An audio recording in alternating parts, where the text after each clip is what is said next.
So, everyone, welcome to a long-awaited review of the Leopard 2A6. This is certainly, in my opinion, one of the best-looking vehicles to exist in history. It's got sleek angles, its hull is boxy and yet defined, and the sheer size of the vehicle and its angles means that just about any kind of camo paint works in Armored Warfare. It is a Tier 9 German MBT, continuing the hold down philosophy in the snipers with the relatively weak alpha damage but incredible penetration. There is only one vehicle in the game that has more penetration than this, and that is the Armata 152. And after this, there is only 3 vehicles that have the same pen as this, which is the Armada 152, the Type 99 140, and the Atlas. And sorry, the Leopard 2AX has the highest penetration in the game. This has more pen than some tier 10s. You will never struggle to pen anything in Armored Warfare with this when it's top tier, or even bottom tier in some cases. So enough for now, let's have a look at what makes Leopard tick. The applique armor, to be honest, isn't that worth it. This tank's weak hull armor means that there's not really that much point having it.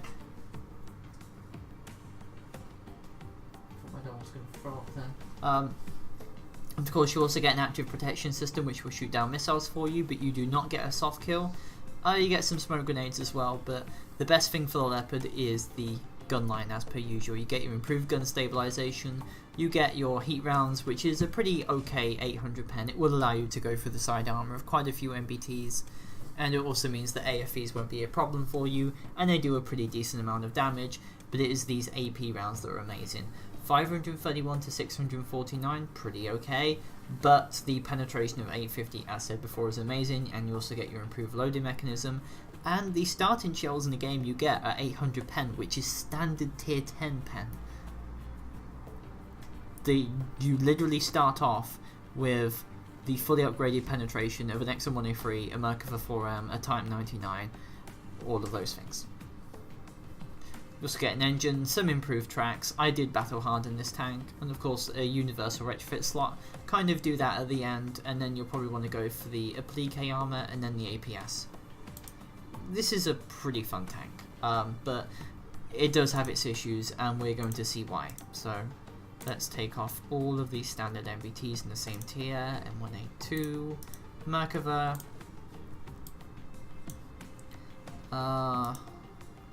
T90MS, and of course the Type 99.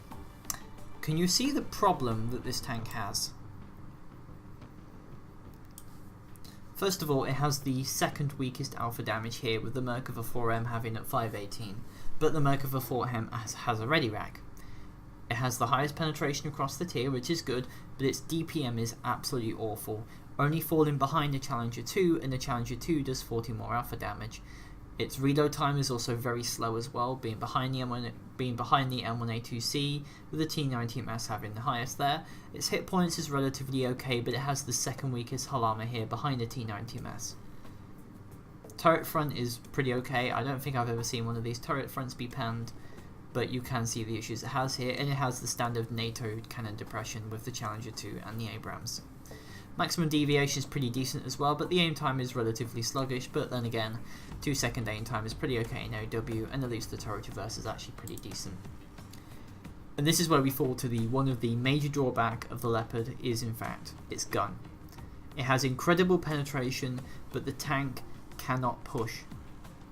Because of its gun's weak alpha damage, the Leopard 2A6, like the Leopard 2A4, like the Leopard Revolutions, well, except maybe for the Revolution and the Evolution, and the Leopard 2 and the Leopard 2AX, all of them have weak hull armor, which means their ammo rack is in the front, which means they can't take a hit from lower tiers, and their weak alpha damage and slow reload means they can be easily out DPM'd by just about everything. Sure, the T90MS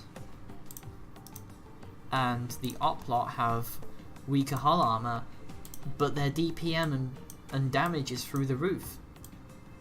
That compensates for them. The going up against the Leopard, a BM and a T90MS, there's an innate fear factor to them. You know they're going to out-trade you. You know they're going to out-DPM you. Even some tier 10s they can compete with some tier 10s because of how quick their guns are. And while they have shitty hull armor, they have something to compensate for it. The Leopard 2A6 can pen you, but you can out-trade it, you can out-DPM it, you can always aim for its ready rack. And that's the problem with the tank, is that it has to be permanently hull down. And this is a problem I've had with my friend Capian when we did our 2A6 platoon. We couldn't do fuck all to the enemy. We had to wait for them to come to us, and this was against tier 8s. That's one of the major problems with the 2A6, and you're going to see why in just a sec. So against, let's say, the worst gun it can come up against in tier 7. Let's pick a Challenger 1. 620 pen. Yeah. It's not very helpful. It can even be heshed from the front as well.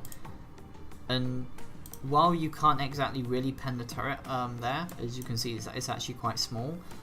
The hull armor means that you can never be on the attack. You always have to be on the defensive while versus someone.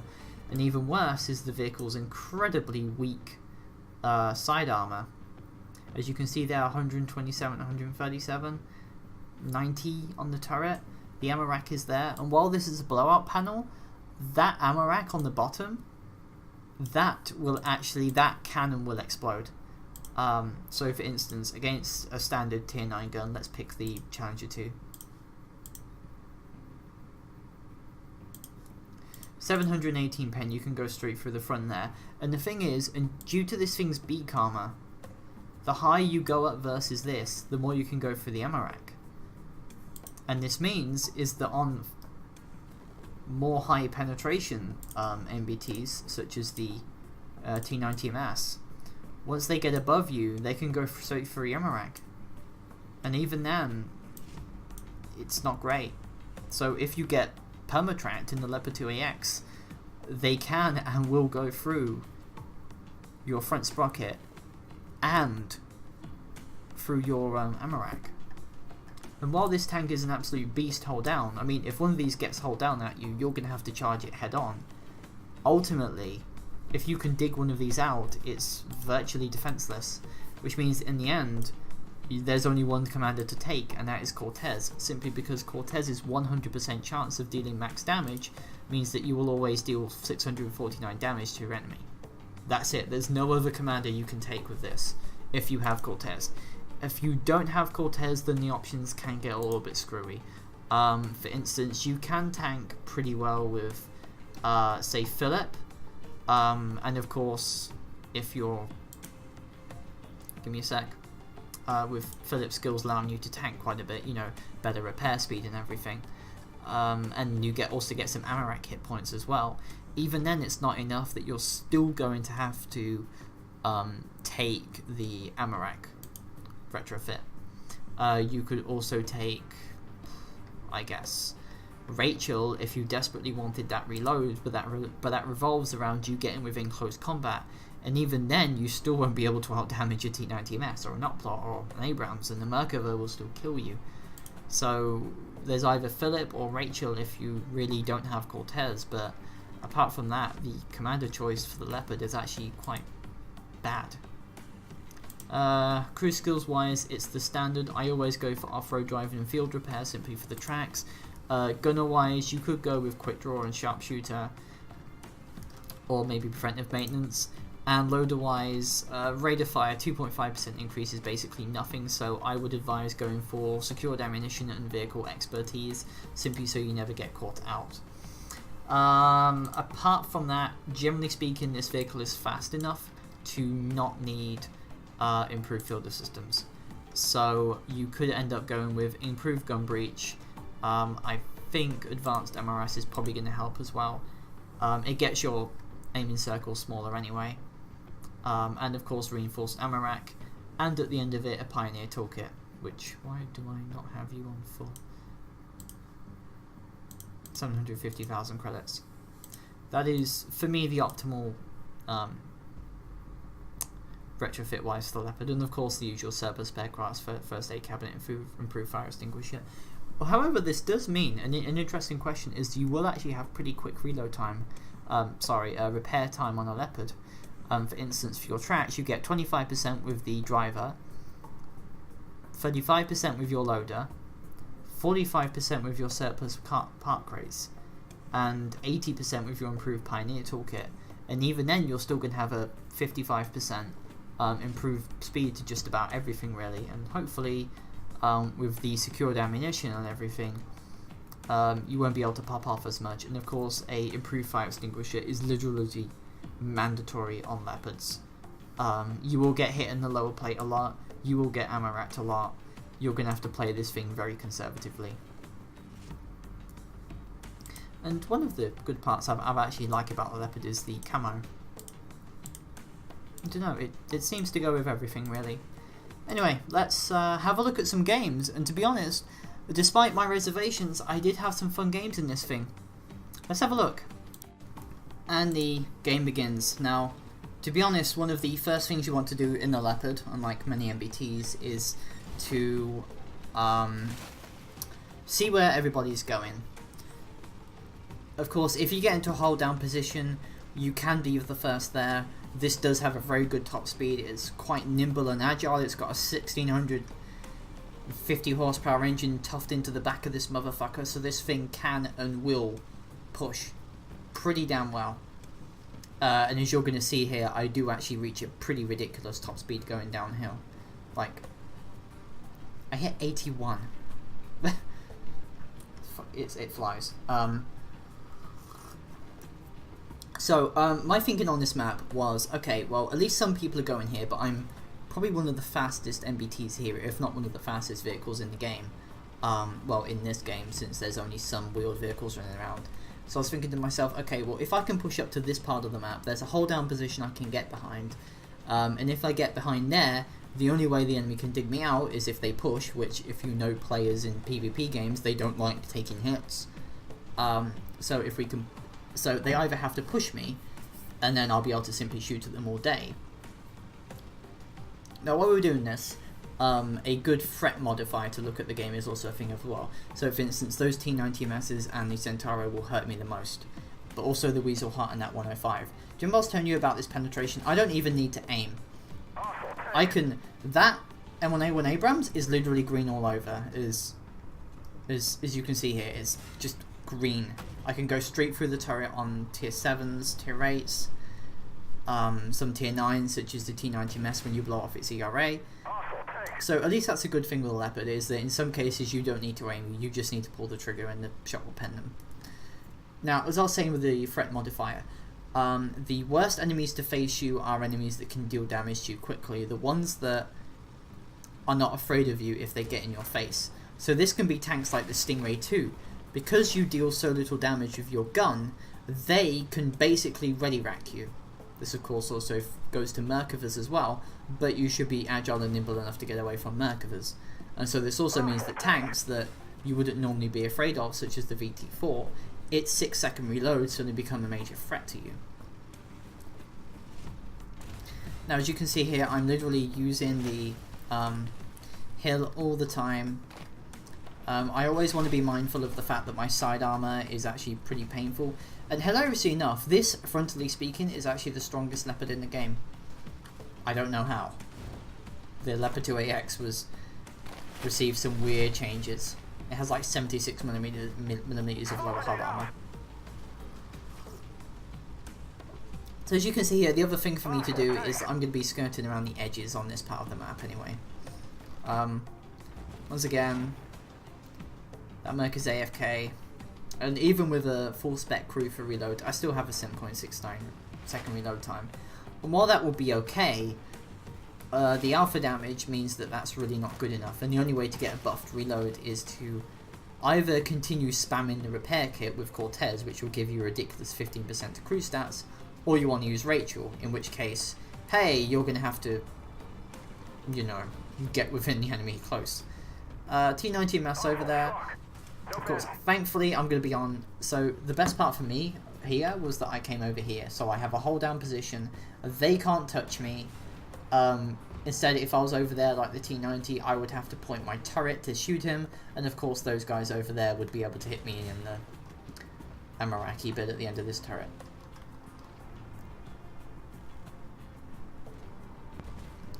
Good hit on that guy. Not bad, if I may say so. I hope you do like the camo on these things. So, we've done 5,841 damage, and to be honest, I've only been hit by HE, which was the Leopard 2A6 using. No clue why he was using HE. Don't even know why he would use it. I mean, you can penetrate pretty much everything in the game with your HE. Even tanks like the Type 99, you'll be able to go through the Hell Armor. So it's kind of a mystery, really.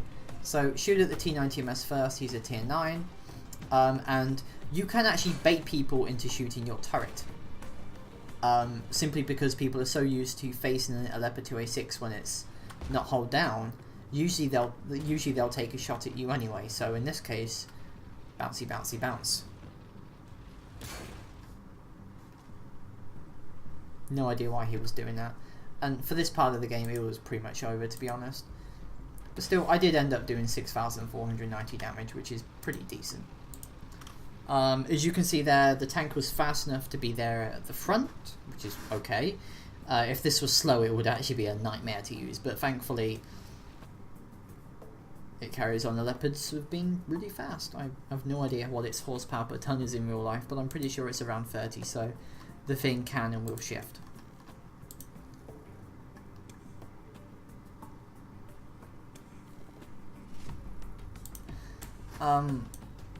Yeah, it's not terrible to use, but if that Leopard had been with the Abrams, and if that Merc had been as well, that game would have gone a lot more differently. I would have had to spend a good portion of that game in a hold down position.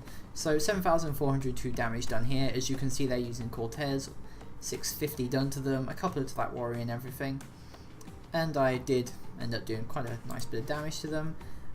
Second highest damage done in the game, apart from that scent, which is a pretty decent review. And as you can see there, I only missed 2 hits, 13 hit, and total potential damage done was 7,853. The tank is very railgun-like, and I did bounce a pretty fun bit of damage. So let's have a look at another game. This next game was interesting. Now, I do actually have to at least make some confession. I've never fought on the Eline, as in E7, 8 and 6. While it seems absolutely ideal for a hold down Leopard, it means that the moment you get outflanked, you're going to die. You can't get out, you can't get in. So what I usually like to do in vehicles that basically have to be used to hold down is to actually go near the encounter circle, even in PvP. This is simply because this is a good place for you to be. There's rocks on either side of you, and the only way the enemy can get to you is if you fuck up, and the enemy goes on the hill if you fuck up, and if your team lets them through, say that area there. So while there are cases for saying, hey, that's a bad position, teams will be teams, and that kind of thing will happen. So fortunately I get hit by that Challenger 1 there, who does actually do more damage than this, but let's not talk about that. There will be some interesting moments of this game where people do kind of screw up.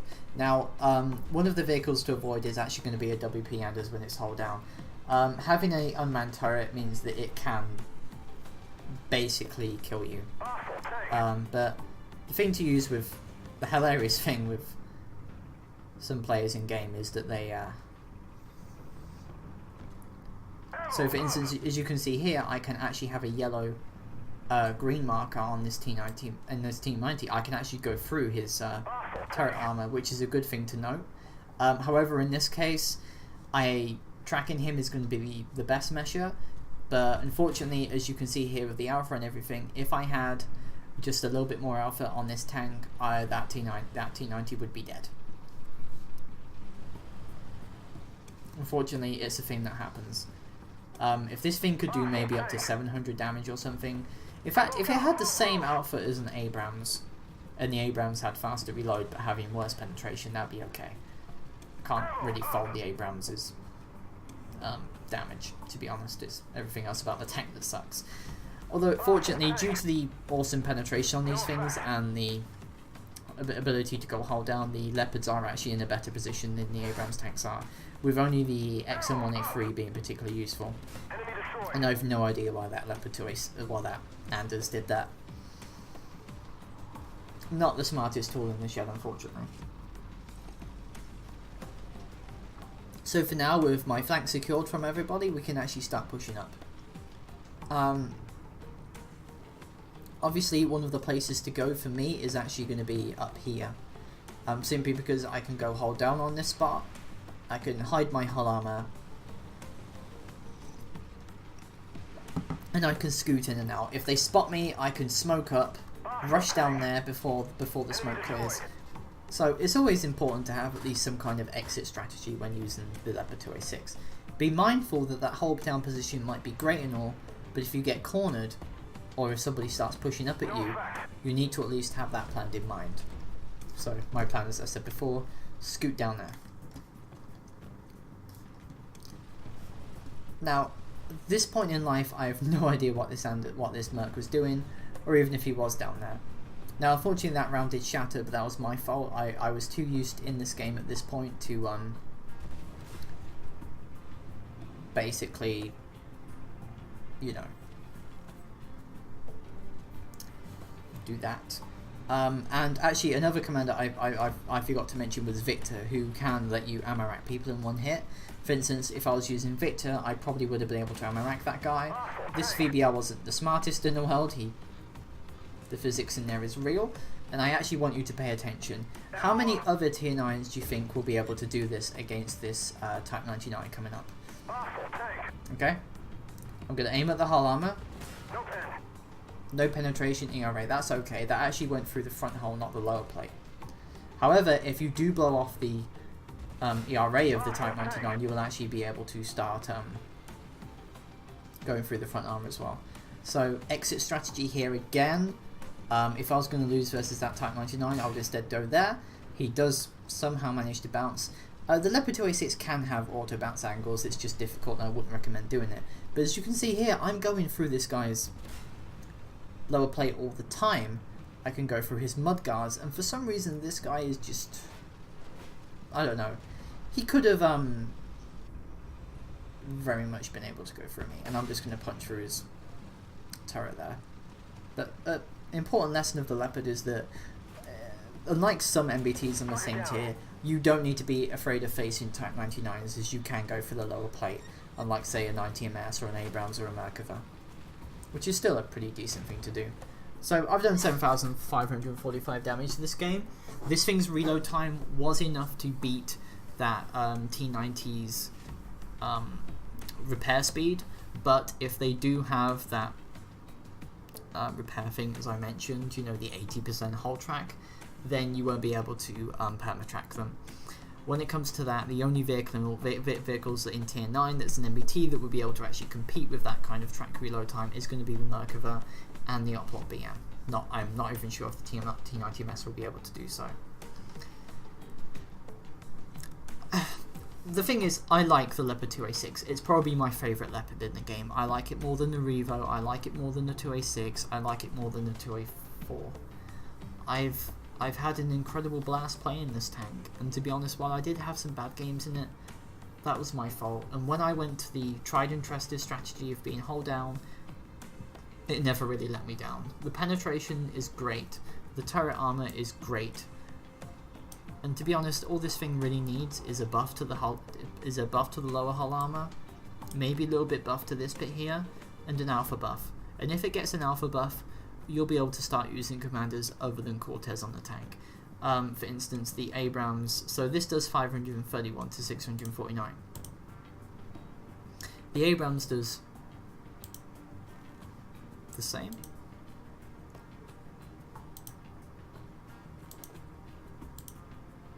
That's weird, I thought the Abrams had more alpha damage. Well, there goes my theory completely out of the window.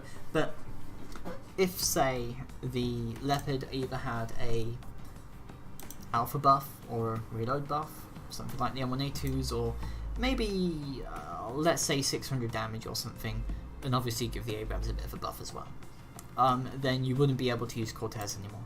Actually, 600 damage, maybe a little bit too... Okay, so the alpha damage in this is 590.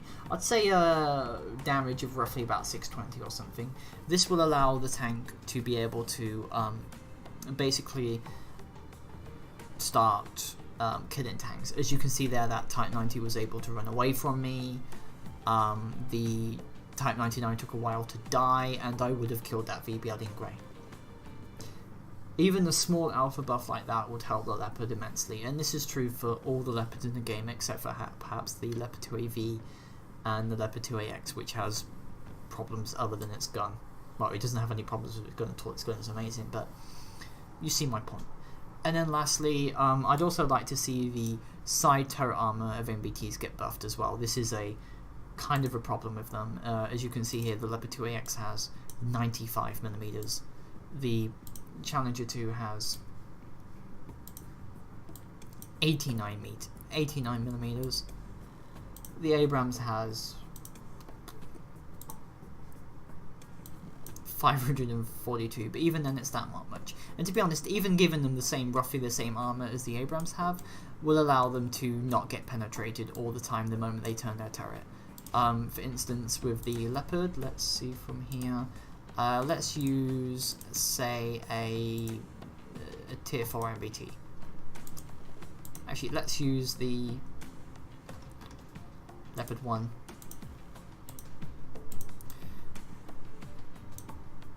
Leopard 1 can even pen it. Can it pen it with... Oh, wow, that's quite... Okay, that's actually really bad.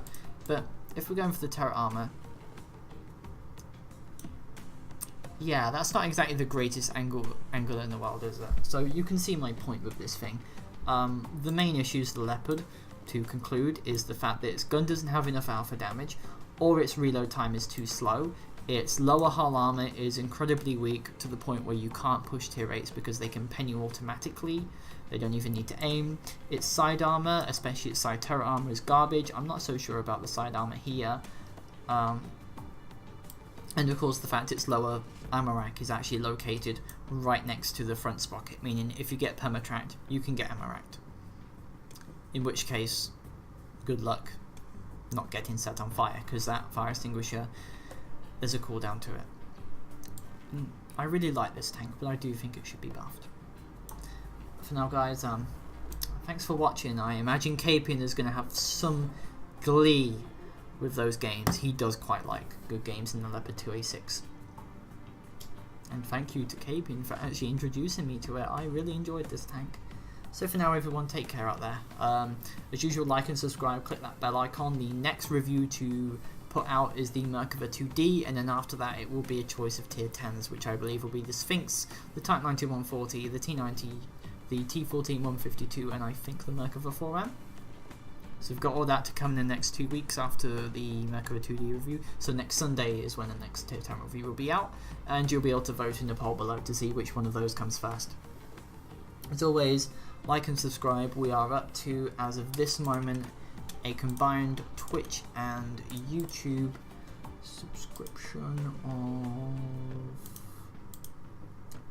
YouTube is 763, Twitch is 48, we're up to around 811 subscribers at the moment, which is actually pretty good. Hey, 800 subs, that's all good. And of course, if you'd like to help with my loans that I have to get in for May, there is a donation link below, and trust me, every single penny helps on that one. For now, I really hope you enjoyed using Leopard 2A6 review, and chin up, Leopard drivers. I'm fighting as hard as I can to get these things buffed, and you can have good games in these. So for now, take care guys, and I'll see you all next time.